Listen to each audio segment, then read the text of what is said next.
Hi hello అండి. ఈరోజు మనం చూస్తున్న ప్రాజెక్ట్ వచ్చేసి బాంబే హైవేకి ఉన్న ప్రాజెక్ట్ అండి. ఇది ఎగ్జాక్ట్లీ వచ్చేసి మీకు సంగారెడ్డి దగ్గర ఉంటుంది. సంగారెడ్డి దగ్గర ఫేమస్ రెస్టారెంట్ పక్కనే ఉంటున్న ప్రాజెక్ట్ అండి.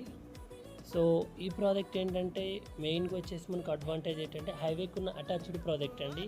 విత్ ఆల్ డెవలప్మెంట్ కంప్లీట్ అయిపోయిన ప్రాజెక్ట్ అండి. మీరు చూస్తున్నట్లు ఇదిగోండి roads and electricity, power supply, overhead tank, parks. So especially ఏంటంటే రీజనల్ రింగ్ రోడ్కు జస్ట్ 1 km డిస్టెన్స్లో ఉన్న ఈ ప్రాజెక్ట్ అండి. సో ఆల్ అప్రూవల్స్తో క్లియర్ టైటిల్ స్పాట్ రిజిస్ట్రేషన్ ఉంటుందండి. DTCP and RERA approval with 80% bank loan కూడా ప్రొవైడ్ చేస్తున్నామండి. ఈ ప్రాజెక్ట్కి మీరు చూస్తున్న ప్రాజెక్ట్కి వచ్చేసి ఫైనల్ ఎల్పి కూడా వచ్చేసిందండి. ఇమీడియట్గా కన్స్ట్రక్షన్ కూడా చేసుకోవచ్చు మీరు. సో ఇందులో మీరు ప్లాట్ తీసుకోవాలనుకుంటే కింద ఉన్న నెంబర్కి